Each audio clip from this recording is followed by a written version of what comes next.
These next two clips I find extremely interesting. Let's listen to them and then discuss. I do think that the Terra Luna, just catastrophe, should be a wake-up call to DC to actually focus on thoughtful regulation. And in particular, stablecoin, by virtue of its name, almost demands being appropriately regulated. Bloomberg's done some phenomenal work on Tether. What's behind Tether? The fact that we don't know is utterly absurd. So if you're going to represent that you have a stable coin that's worth $1, you better damn well be able to back it up with custody accounts that show you the assets that define that stability. And the Terra Luna fiasco, I mean, you saw people lose their entire life savings in 2 days. But do you think was it almost like a run on the bank? Is it the beginning of the end, or, will we see more regulation? I'd like to see thoughtful regulation. I'd like to see the SEC really carve out their view on what is a security, what isn't a security.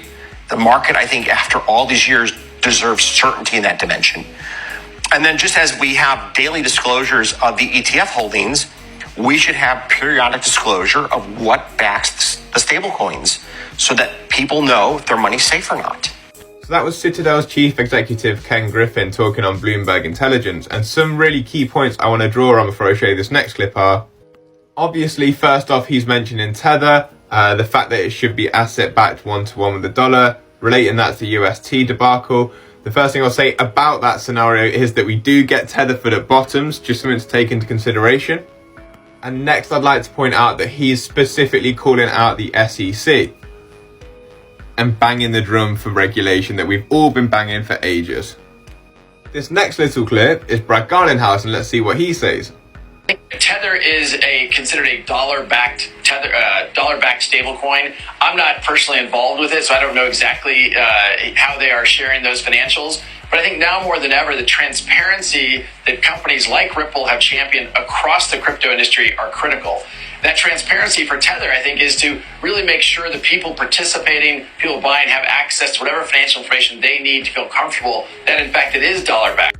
So Brad is echoing exactly the same narrative of Citadel's Ken Griffin right here, which I think is interesting timing, as he's complimented USDC as well. Jeremy Allaire from USDC has also complimented Ripple. So what comes next? Maybe an USDC Ripple partnership? I'm not sure. But what's clear is that people within and outside the crypto space are looking for regulated places to put their money, and I think XRP is about to get regulatory clarity. What do you guys think? Let me know in the comments. Peace.